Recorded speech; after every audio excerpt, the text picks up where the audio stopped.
Well, hello again, football fans, and welcome to another episode of Miners Live. We are into week 17. Yes, you heard that right. Week 17 is upon us. One game already in the books. That means there is only 2 weeks left to determine the 14 teams that will make up the RFL playoffs, the 7 from the ARC, the 7 from the NRC, and there's really no better person to have on to discuss playoff scenarios and who's got a shot to get in versus who's got no shot. What are those scenarios? What do we have to see happen this week in order for your team to have a chance? There really is no better person for me to have on than Forbes, Coach Forbes, who does an amazing job throughout the entire season. Really, he's probably been tracking playoff clinching scenarios since like week 9, which to most people doesn't make any sense, but to Forbes, it makes perfect sense, right? He's just one of those dudes who starts looking at those scenarios way earlier than anybody else. So I will have him on the show to go over playoff scenarios. If you guys have questions, if you're wondering what the scenario might be for your team, again, throw your comments, throw your questions in the chat. I will try to do my best to monitor that. And we'll see, what the likelihood is of your team getting in, if your team even has a shot of getting in. So we'll go over all things playoffs. But before I do that, before I get into anything RFL playoffs related and week 17 clinching scenarios, last week on the show, I talked about the end of season awards. And there were some awards on there that we feel like have been kind of predictable, I guess, for probably a month or two. And one of those awards that for the longest time we felt was extremely predictable, and it was a foregone conclusion that this award was in the bag, was Geno Gannon winning the MVP. And I'm here to tell you right now, it is no longer a foregone conclusion. It is not written that Geno Gannon will win the MVP. And he has week 17 and week 18 to help his case. But for those of you that watched what the San Diego Red Dragons were able to do last night to the St. Louis Aviators, if you watch that game, it will come as no surprise that right now, if the season were to end right now, and obviously the Red Dragons would have an extra game over the Black Knights, so that really couldn't happen. But if the season were to end right now, Anthony Savoy would win the MVP. Geno Gannon has lost the lead on the MVP. And not only has he lost the lead, but he's fallen to third. So right now, and again, it's after a 3 touchdown, 0 interception, absolute blowout win against the division rival to, for the first time this year, put his team in first place. The St. Louis Aviators have been in first place the entire year. And after last night's absolute beatdown, the San Diego Red Dragons are now in first place. Geno Gannon is no longer leading in the MVP vote. Anthony Savoy would be the MVP if it were to end right now. Which, again, I don't think that very many of us would have thought that a month ago. And if you were to throw out any other name a month ago, you probably would have thrown out Devin Wade, perhaps. You were not throwing out Anthony Savoy. And so, obviously, the Black Knights have 2 games left. One of those games will kick off immediately following Miners Live tonight. So really important game for you guys. Obviously, I tease this way for a reason.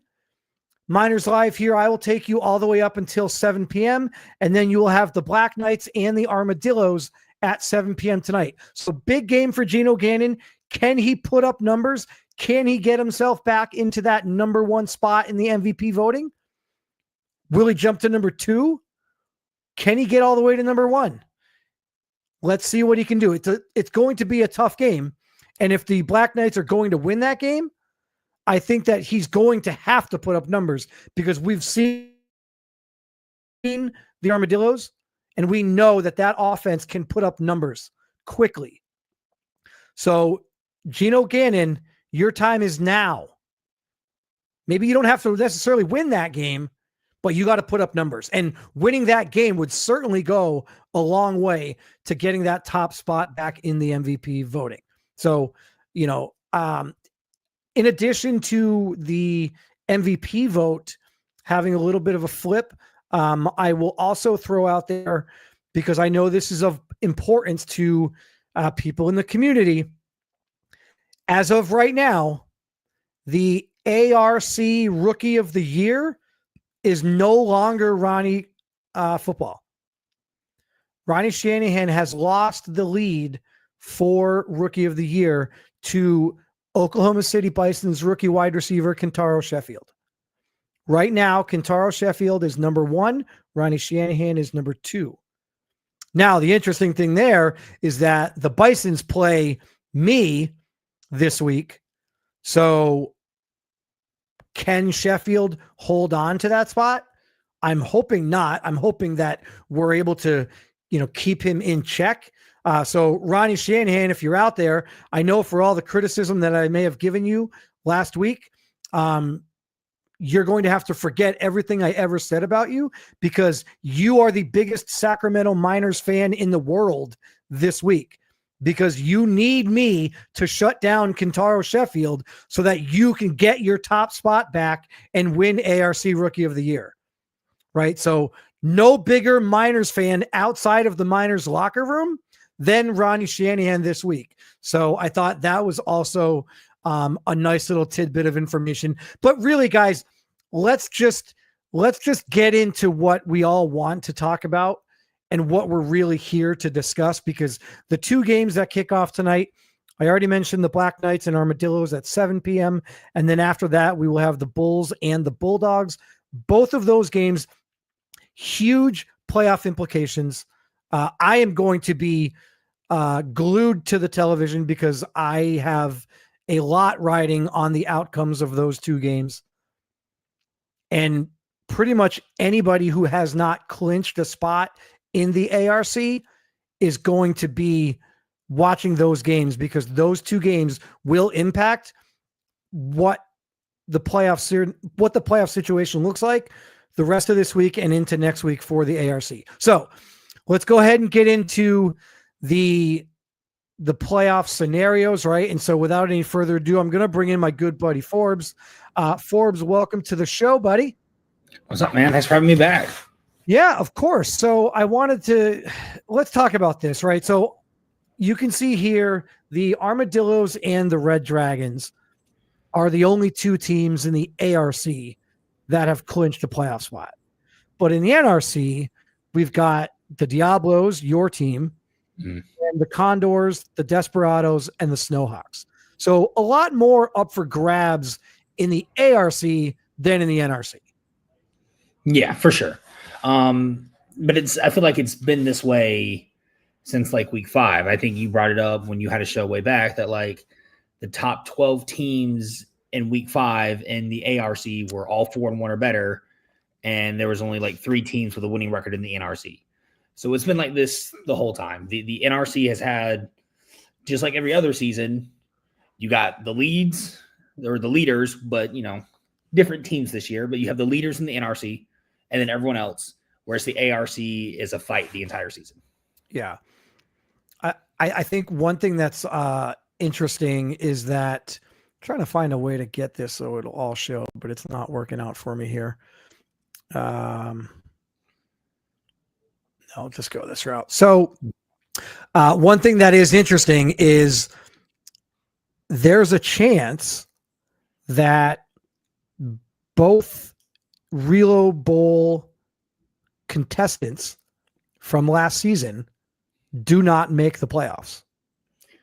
That was the Bulldogs and Voyagers or Thunderbirds? Thunderbirds, right? Voyagers, that was ARC championship. Yep. Yeah. Thunderbirds. Yeah. Right. So the Thunderbirds are already out. Yeah. And let's talk about the Bulldogs for a little bit, because obviously they play tonight. They are the late game. They play the Bulls. Right now, the Bulls are in first place in the ARC East, kind of only because of a tiebreak scenario, I would assume, with the Celtic Tigers. Both of those teams, they swept. So the Bulldogs and Celtic Tigers are both 10-5. The Bulldogs swept the Celtic Tigers, so the Bulls will get that tiebreak. The Bulldogs there are 8-7, a pretty precarious situation, because you've got my team, the Miners, are sitting at 8-7, right? You've got some other teams that are right in that 8-7 or 9-6 mix. So I guess let's start with the Bulldogs. If you have a little bit of that scenario, and what does it look like for the Bulldogs to get in? Well, realistically, for any of the, I think there's 4 8-7 teams right now in the NRC, and the Hogs. So you've got the Miners are 8-7, the Bulldogs are 8-7, the Dreadnoughts are 8-7, and the Hogs are 8-7. The Dreadnoughts and the Hogs. Okay. Yep. So any of those 4 teams need a number of things to happen. First of all, they need the Black Knights to lose at least one, but they all need to basically win out. Because the Black Knights right now are 9-6. Yeah, so they're 1 game ahead of all the other teams. Now, the Bulldogs do have that they've already swept the Black Knights, and they do have the head-to-head tiebreakers over all the 8-7 teams. The Bulldogs have the head-to-head. Like, from my standpoint, I need the Bulldogs to. I either need to win out. I pretty much need to win out. You need to win out. I need the Bulldogs to not win out, because if I win out and the Bulldogs win out, I got no shot, because they'll have the tiebreak over me. Not necessarily. So the way that works is, say, like, if you, the Bulldogs, and the Hogs are all 10-7, the head-to-head doesn't matter unless you all played each other. Which I did not play the Hogs. So they wouldn't look at head-to-head. They would go to conference record, common games, all that stuff. Right. Which at that point, it's kind of a crapshoot. I feel like we had an issue. I don't know if it was last year or the year before, where we thought that the tiebreak scenario was something, and then it turned out that it was something different. Yeah, that was my fault last year. I had switched common games and conference record. To where conference record, it's head to head, and then division record, and then conference record, right? So it's head to head for this is 3 teams in different divisions. It's they're all in different divisions. It's head to head, and then it's conference, then it's common. And I had switched common and conference. Okay, so if the Miners, the Bulldogs, and the Hogs hypothetically all finish the year at, let's say, 10-7, then head-to-head won't matter because we didn't all play each other. Division record won't matter, you're saying. It would go straight to conference record. Conference, and the Bulldogs would have that because they'd be 7-5. You and the Hogs would be 6-6. In conference, okay. In conference. So say there's a mass... Say all 8-7 teams finish 10-7, and the Black Knights finish 10-7. All 5 of you finish 10-7. Well, you can only have 1 team per division. So since the Bulldogs split the Black Knights, it kicks the Black Knights out. So then it's the 4 teams from each division: the Hogs, Dreadnoughts, Bulldogs, and Miners. The Bulldogs at 7-5 in conference. Every other of those teams are 6-6. The Bulldogs will get in, and then you would do the same thing over. You would restart with the Black Knights. And then I've checked, you all have 6-6 conference games. So then it comes to common games, and none of you have enough common games in common. So then it would go to strength of victory. So, but you're saying 6-6, that's if 6 I were to ARC win out. wins. Yeah, if you were all to win out, you'd all be 6-6 in the ARC. I only have 4 conference wins right now. Yes, if we go look. Because if I win out, then that's the Bulls and the Bisons. Those are conference wins. Yeah, you have. So that means right Black now Knights, I only have 4. Aviators, Voyagers, Bisons, and Red Dragons. That's 5. Black Knights, Aviators, Voyagers. Oh, that is 5. So you would. Oh, so you would go to 7-5 and be tied with the Bulldogs, and then they'd have the head-to-head over you. Right. Yeah. That. So it's funny, right? It's funny how here we are in week 17, right? Yeah.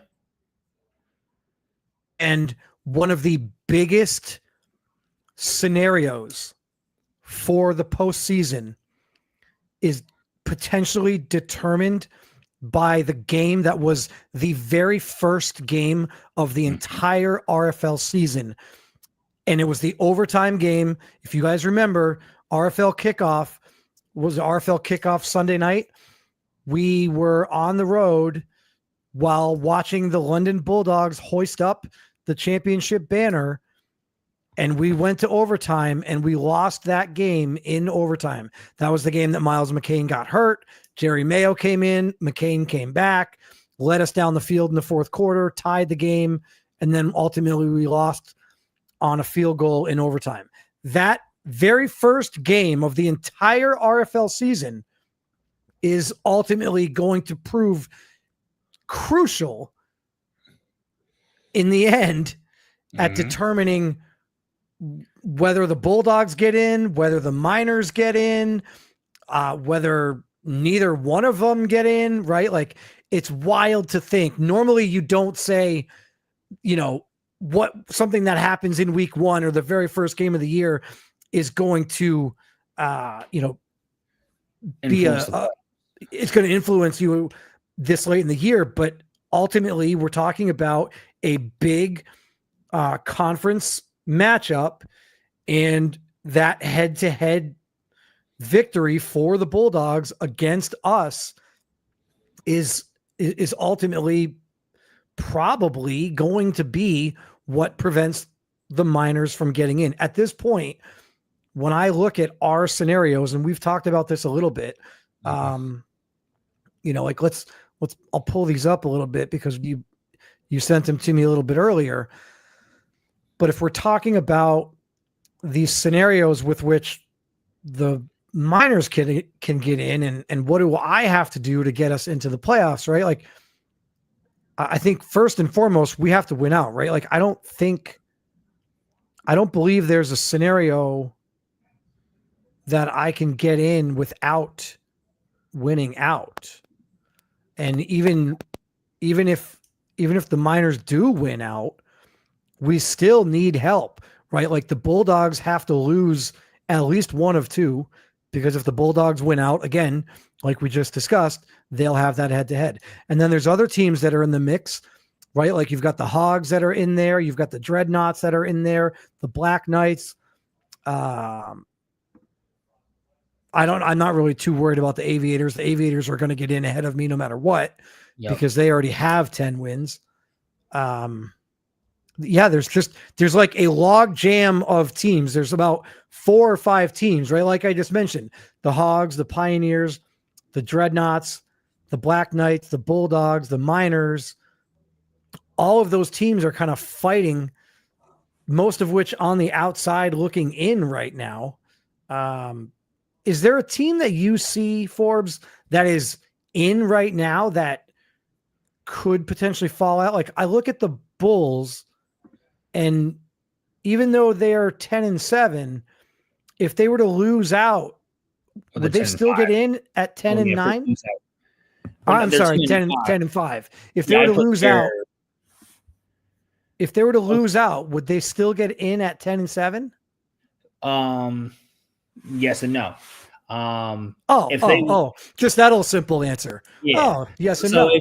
If they lose out, the only way for them to fall out would be for the teams that are 8-7, for 1, 2, 3 of them to all get to 10-7 too. But if they all lose a game and they can only get to 9 wins, then it doesn't matter what the Bulls do. Well, if the Bulls lose, if they lose out, those last two losses are one to the Bulldogs and one to the Miners. So they would then lose that tiebreak scenario to both of those teams. Unless right? the Miners and Bulldogs lose the games that's not against the Bulls, then you guys finish 9-8. Correct. If we were to finish 9-8, the Bulls would get in, and at that point, probably the Bulldogs would get in, depending on what happens with the Hogs or the Dreadnoughts or the Black Knights. Yeah. Right. Like there's a lot, I guess. It's, for as much as we want to sit here and we want to talk about playoff clinching scenarios, the reality is we can't really determine that much this week. There's still a lot to be determined next week. So yeah, for sure. If a team in the ARC is going to fall out, it's going to be the Pioneers losing out, the Hogs winning out, and the Hogs taking the North, or that 7 seeded Black Knights falling out for the Bulldogs or Miners. All right, so let's go over just looking at the games tonight. So the Black Knights and Armadillos game. If the Black Knights win, that will eliminate the Houston Voyagers and the Toronto Huskies, correct? Yes. So if you are a fan of the Voyagers or the Huskies, you are your favorite team tonight is the Austin Armadillos. You want the Armadillos to win that game, because if the Black Knights win that game, Houston and Toronto will be playing golf 2 weeks from now. And then, now, don't get me wrong, the Toronto and Houston both have like an under 5% chance to make it either way. Sure. Yeah, they probably need the Miners to lose out. They need the Bulldogs to lose out. They need so let's look at the what's that? So they need like a 6-way tie at 8 and 9. Yeah, right. But hey, you're saying there's a chance, right? Yeah.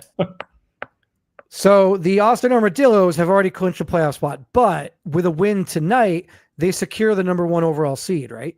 Yep. So still something to play for if you are the Armadillos. You get that number 1 seed, you get that automatic bye. Then you can think about resting your starters in week 18, right? Like not run the risk of guys getting hurt.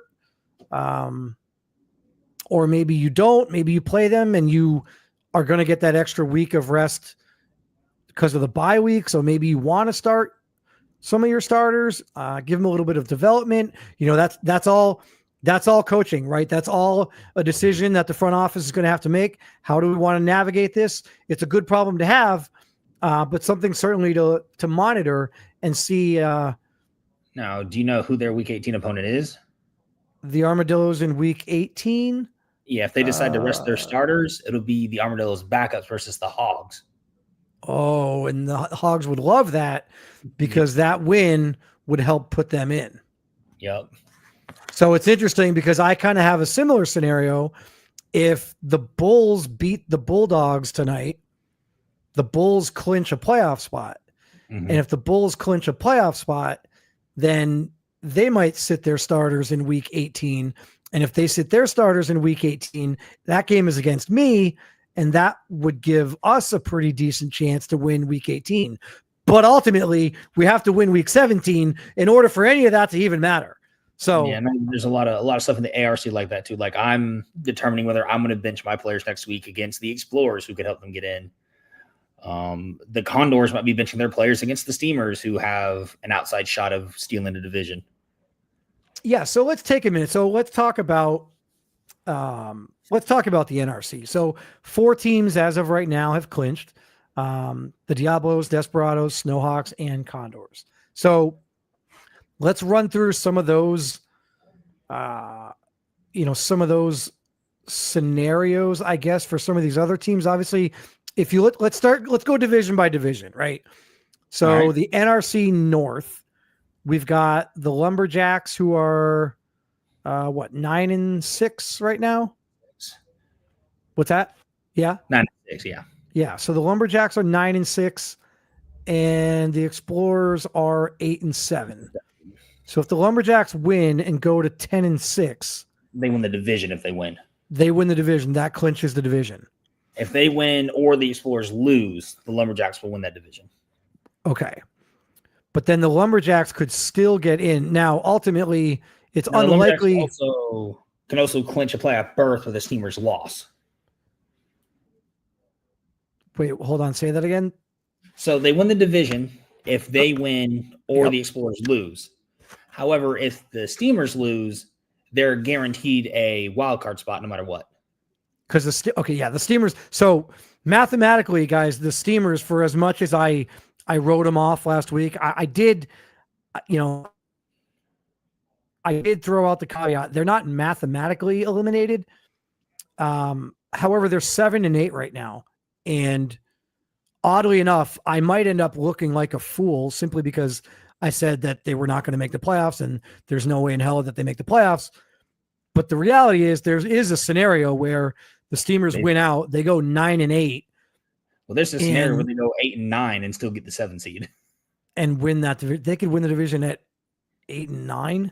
No, they can take the 7 seed from the Explorers at 8-9.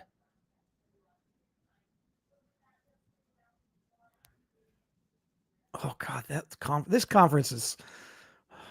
Yeah. Every time I look, if the Explorers lose out and the Steamers goes 1-1, the Steamers beat the Explorers. They have the head-to-head.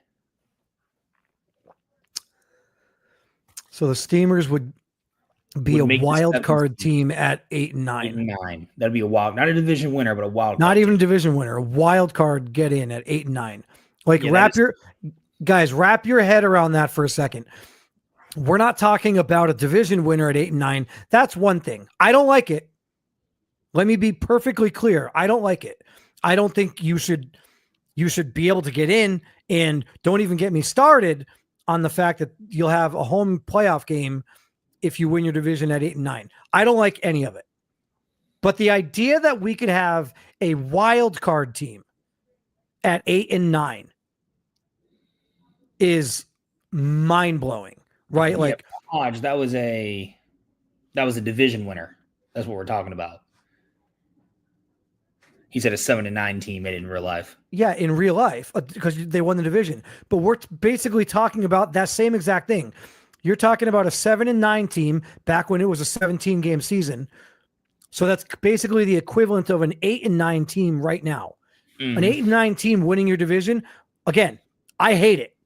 I absolutely hate it. And the fact that you get a home playoff game is, I think, the dumbest thing that the NFL has in existence, other than fumbling the ball on the 1 yard line into the end zone and the other team getting possession of it. Those, in my opinion, are the two stupidest rules that that are in existence in football. But again, the idea that an 8-9 wild card team, it's mind blowing. Like when you look at what has happened in the NRC this year, and the only real explanation, and we talked about this a lot at the beginning of the year, the only real explanation for this is we're all in one file. Yeah. We're all in one file now. So those automatic wins are gone. And so what this is telling you is that the ARC has dominated the NRC during the regular season.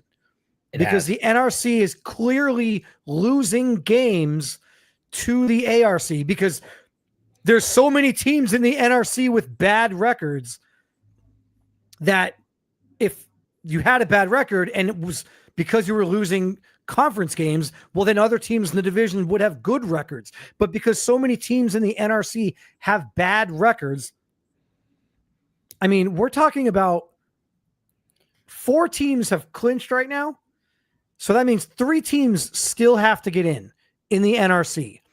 3 teams still have to get in, and only one of those teams has more than 8 wins right now.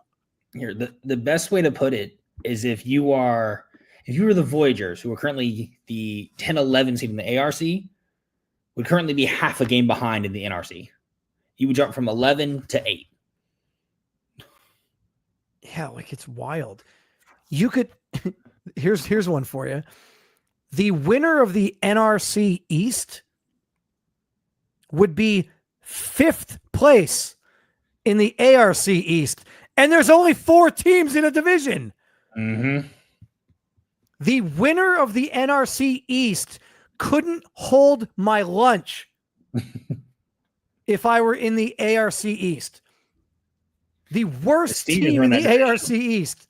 Like, it's wild and it's unfortunate, right? Like, this is going to be a storyline 2 weeks from now when inevitably the Miners or the Black Knights or the Bulldogs or the Huskies or the Hogs or the Dreadnoughts are all outside of the postseason, and watching a team like the Shamrocks and the Steamers or the Shamrocks and the Explorers who have worse records than them, but they got in.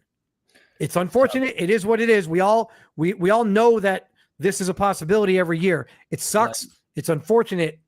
And like realistically, you could have the Shamrocks in the division at 8 and 9, and the Steamers get the 17 at 8 and 9.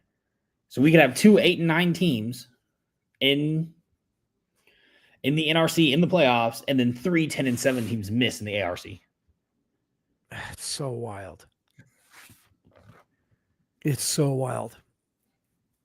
And it's almost unfortunate that we don't play season 10 on the same file, because I wonder what the scheduling would look like if you were to just advance the season exactly as it is, right? Because you'd have some of these last place teams, right? Like last place teams get more favorable schedules.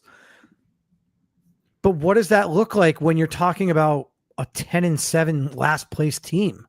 I mean, if you're talking about the Bulldogs going 10 and 7 and getting a last place schedule, just imagine what they could look like next year with a more favorable schedule. They would get the Cougars, the Sentinels, the Bisons, and then 2 of the 4 between the Barons, Tigers, Monarchs, and Elks. Would be 5-6 guaranteed games. Well, we don't know what division. Who are all currently top 10 picks.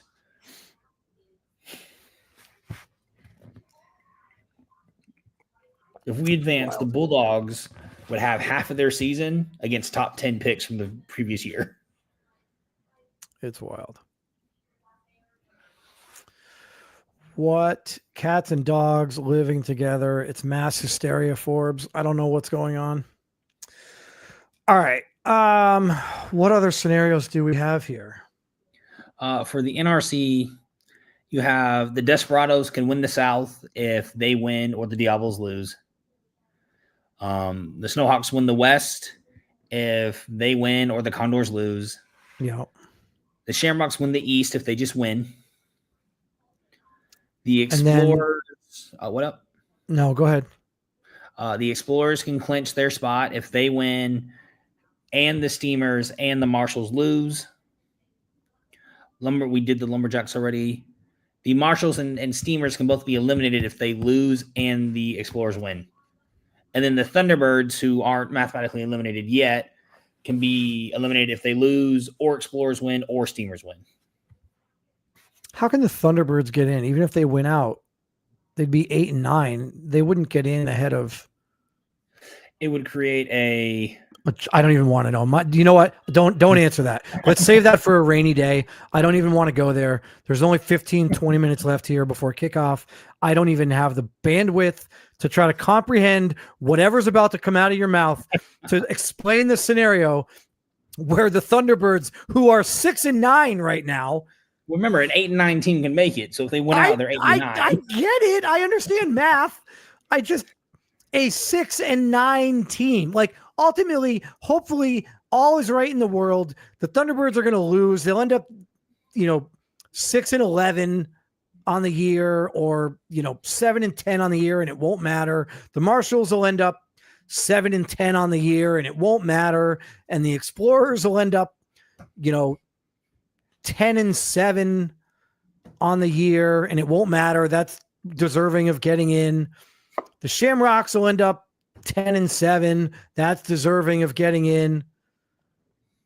And the Steamers win out 9-8. They get in. I don't even know if all those scenarios are possible based on what the remaining schedules look like, but it is crazy to think 6-9 Thunderbirds not eliminated. 7-8 Marshals, right? 7-8 Marshals. 7-8 Marshals not eliminated. 7-8 Steamers not eliminated. 8-7 Shamrocks likely to win the division. 8-7 Explorers not eliminated. There's a scenario. So there's one that we didn't talk about. The Snowhawks Desperados battle for the number 1 seed.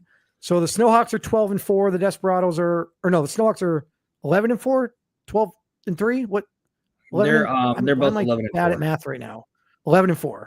The Snowhawks are 11-4. The Desperados are 11-4. So, do you remember? I don't recall off the top of my head. Do they have a head-to-head? They don't have a head-to-head, but the Desperados have the conference record over them. Okay, so the Snowhawks need to either win out. They need to win out and have the Desperados go 1-1, or the Snowhawks would have to go 1-1, and the Desperados would have to lose out. Yep. There has to be a game difference. Now, what about? Is there a scenario then where if the Desperados lose out, or if the Snowhawks lose out, the Condors could steal the division? Could the Condors are both the Condors and Diablos also in play for the number 1? Yes, as of right now. If the Desperados lose out and the Snowhawks lose out, if either the Diablos or Condors win out, they can take the 1. One of them could take the 1. And right now, the Condors are at 11-5, are better than you at 10-6. So it's a long shot for you to be able to get the 1 seed, but it's not impossible at this point. Yeah. Okay. I'm sweating. How about you?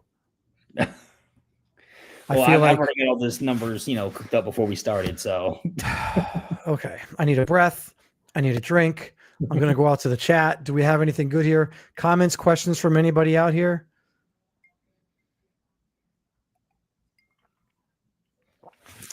Let's see. Just Darius. We got Hodge, Kaishan.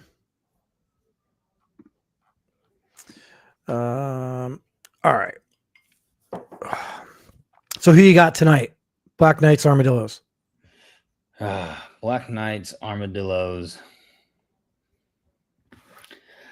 I mean, if we go, let me just pull up Neon before I start, talking about, what. I mean, I'd have to go with the Armadillos just based off of everything we've seen.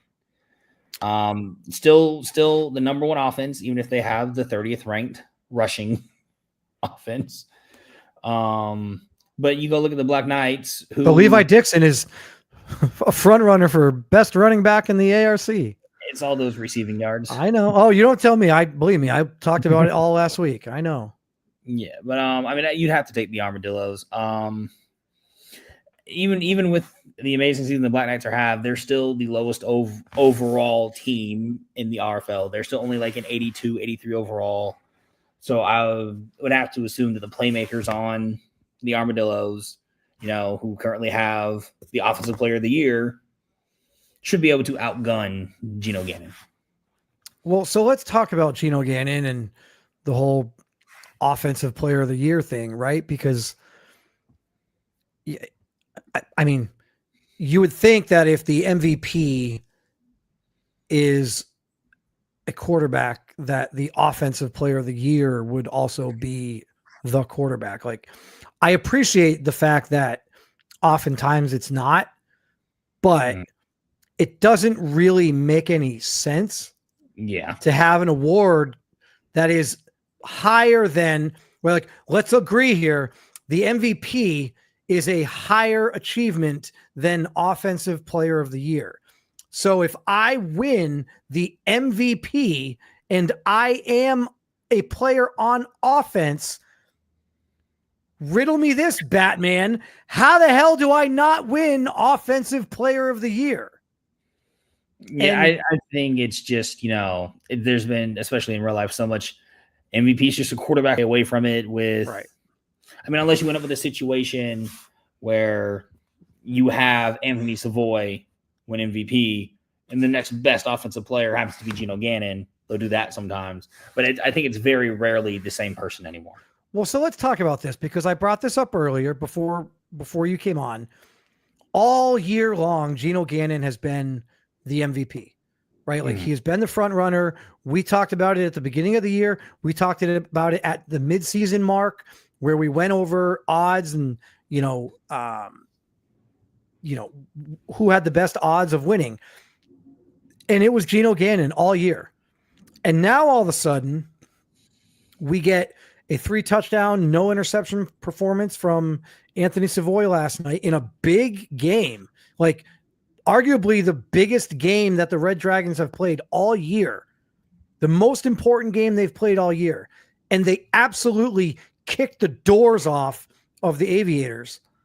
And now we're looking at Anthony Savoy as the MVP. So I guess I will ask you this 2-part question. Part one, are you surprised by this? And then part two, do you feel like Anthony Savoy has thrust himself into winning the MVP? Or do you think Geno Gannon has started to play his way out of winning the MVP? So I'm not really surprised. This is Geno Gannon's 4th year, right? We all remember his rookie season where he won MVP, Offensive Player of the Year, Rookie of the Year, all that stuff. But ever since then, there's a reason he's not on the Cougars anymore. He's been up and down since. And then, I went to go to your next question. I think it's a little bit of both.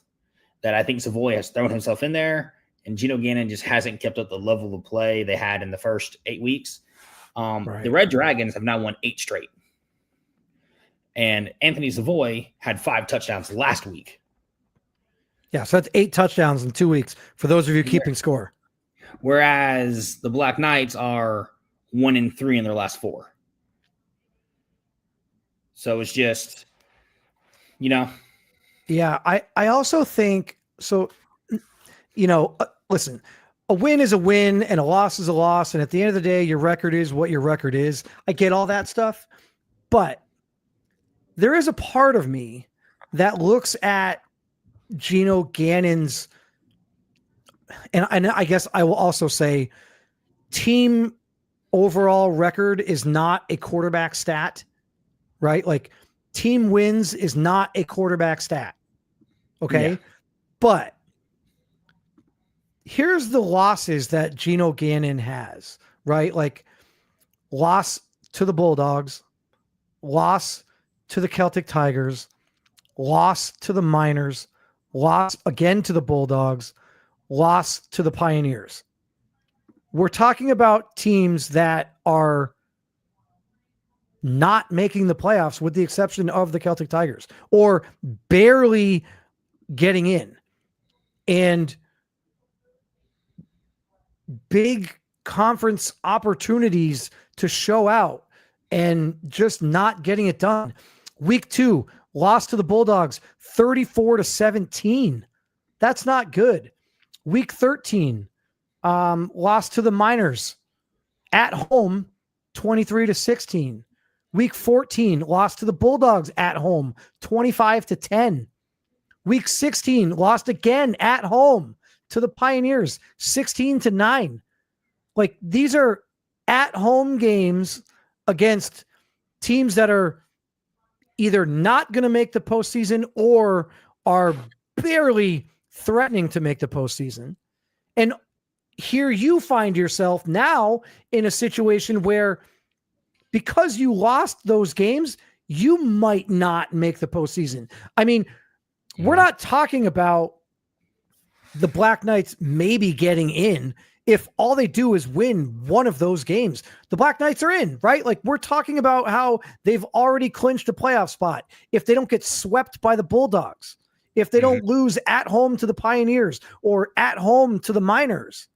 And I'm just here to tell you, I remember that game. Gino Gannon looked like garbage against us, right? So what is it about Gino Gannon that just doesn't step up in those moments?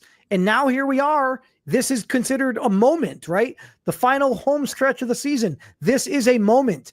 Week 16, you're at home. You're playing the Pioneers, and you score 9 points. Ferris Bueller was late for school. Just as many points as you scored. 9 times. That's it. Like, that's unacceptable when Anthony Savoy in the last 2 weeks threw for 8 touchdowns. Against the Aviators and the Bulldogs. There were 5 touchdowns against the Bulldogs. 5 touchdowns against the Bulldogs, where Gino Gannon lost both games against them. And, well, let's just see. 34-17 in week 2. And then 25-10 in week 14. So that week 2 game, let's see. Week 2, Gino Gannon, 2 touchdowns, 2 ints, 300 yards. 2 touchdowns, 2 INTs. So what do you got? And then what do you get in week 14? Week 14, let's go there. And then week 14, where they only scored 10. Did he even get the touchdown? 1 touchdown, 1 interception. Okay, so in 2 games against the Bulldogs, Gino Gannon has just as many interceptions as he does touchdowns. Mm-hmm. And the number of touchdowns he has in 2 games is 2 fewer than what the Red Dragons have in 1. Anthony Savoy. 5 touchdowns against the Bulldogs. Gino Gannon had 3 in 2 games, but also 3 interceptions. What were the passing yards? So in week 2, he threw for 275. In week 2, he threw for 307. Okay. So the passing yards aren't terrible, right? Like basically averaging just under 300 yards a game. But the interceptions are what, are what kill you. And I mean, ultimately, whether or not Gino Gannon wins the MVP is going to be determined by what happens in these final 3 games, right? Like this game tonight is so important because again, it's another big moment, right? Like I feel like at home against the Pioneers, that's a big moment because you could solidify. Gino Gannon could have gone out there, thrown for 3 touchdowns and 0 interceptions, and maybe locked up the MVP. But instead, he doesn't do that. He goes for 1-1, and now he's got the Armadillos. Yeah, if we're talking about the Black Knights winning last week, the entire conversation becomes, how does any other team get in? If all the wild card spots are at 10-5, and the next team out's 2 games behind with 2 games left, right? Yeah, I'm sitting here right now and I'm benching some of my starters in favor of the young guys because I have nothing to play for, right? I might as well let my young guys go out there and get some extra rep. Are you doing that now, even with a chance? No, I'm not doing that now. Oh. You're talking about if they would have won. Yeah. If they would have won, if the Black Knights would have won, I probably would have had no chance because I think the Black Knights are the 7. Well, I guess there's a scenario where the Bulls could fall out. Well, no, even then, 10-7 would be all 3 wildcard spots. But I could have theoretically got to 10-7. And then it's a crapshoot on what else happens. That's when you get so could the Bulldogs and the Dreadnoughts and the Hogs and with a 7-way tie at 10-7. Yeah. Right. Thanks, Captain Obvious.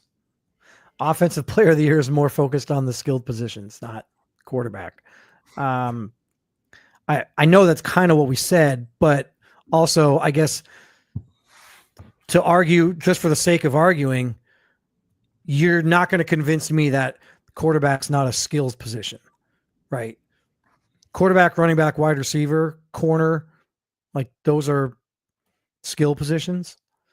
It just doesn't make sense that you are the most valuable player in the entire league, but you're not even determined to be the best offensive player. Like, it's just a stupid. Yeah. They should rename the award, right? Like, I understand fully what they're doing.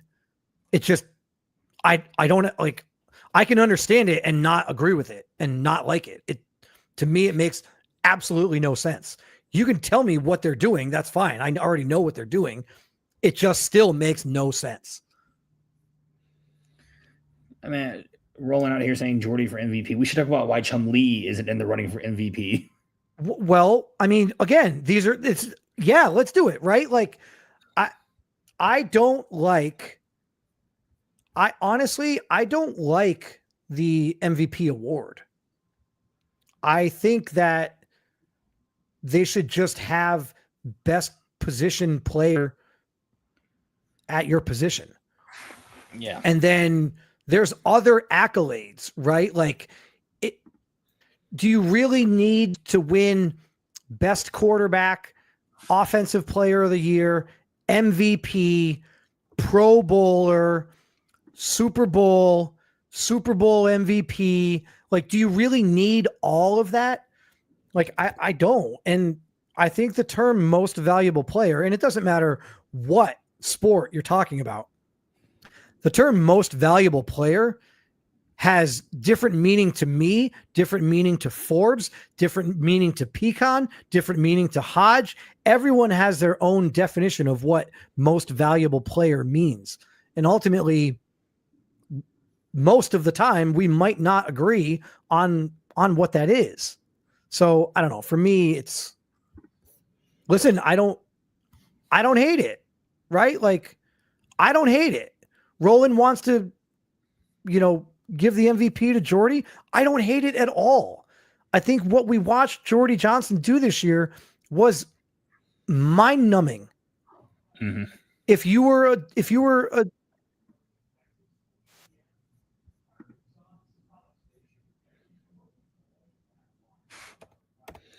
I think you hated having him. Did I hit something? I don't know what I hit. You went quiet for a little while. Oh, I don't know what I hit there. I must have hit. What is happening here? Like, Did you hear that? I mean, I hear you. I don't hear whatever you're hearing. All right, hold on.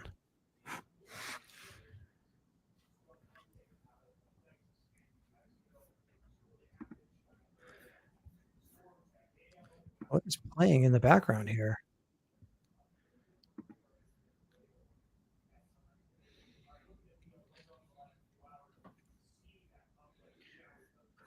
Do we have the single season passing record in the RFL somewhere? Does Pat have that?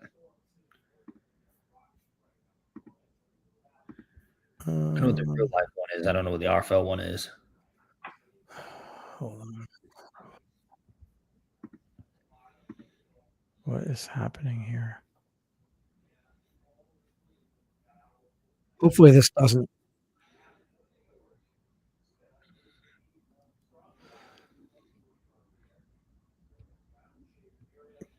Do you hear me at all? Yeah, I can hear you. Okay. It was just you were just like muted for like 3 seconds or something. There's something else. Like, I can hear other stuff going on in my background. I hear like an old show. I think my wife was watching the news back there, but I don't know. You can hear my background noise. It's No, like the I hear in my ear. I hear like an old show. What the heck? Check them tabs. I am checking these tabs. What is playing? This is so annoying.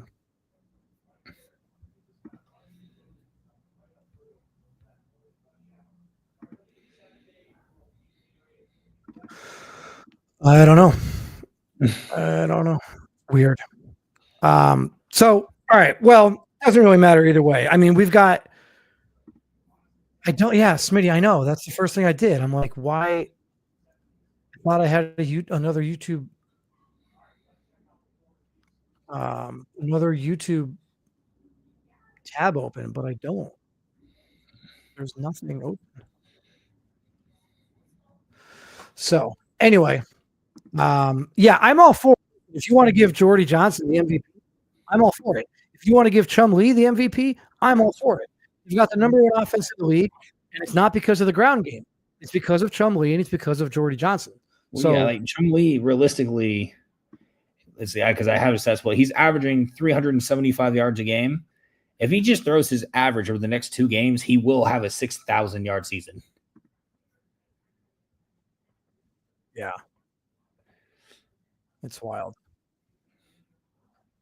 Okay. I got to get out of here. I don't know what is going on. This is so bizarre right now, but I'm literally listening to an old Miners Live in my ear right now and trying to broadcast an active live one right now.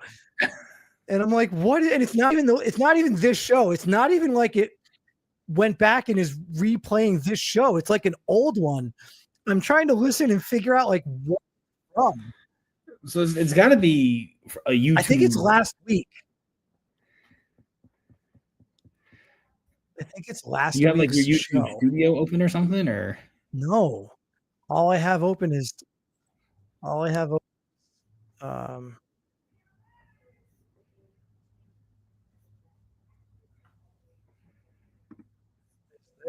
don't know what. Let me mute that. No, that's nothing. Nothing there. No, nothing. Oh God, I don't know. Oh well, doesn't matter. All right, so we got big games. We got Black Knights Armadillos. That game's about to kick off right now. We've got Bulls and Bulldogs at 9:00. Should be 9:00. TBD, I guess, on when that Black Knights Armadillos game ends and when that Bulls and Bulldogs game will actually start. But for those of you that weren't here in the beginning, the Bulls clinch a playoff spot. They win. The Black Knights, if they win, they eliminate the Voyagers, they eliminate the Huskies, and they put themselves in position to have a good chance to get in. The Armadillos have already secured a playoff spot, but if they win, they secure the number 1 overall spot. Forbes, did I get all that right? Yes. Perfect. Love it. Well then, without further ado, guys, go enjoy RFL Tuesday night. Again, we've got a doubleheader tonight. Huge playoff implications in both of these ARC battles. Until next time, thank you to Forbes for coming on and breaking down all of the playoff scenarios. Thanks again, good buddy. Yes, sir. No problem. Yeah, that'll do it. So until next time, I am Chris Dunn, head coach, general manager of the Sacramento Miners. Enjoy the games tonight and take care, everybody. You go for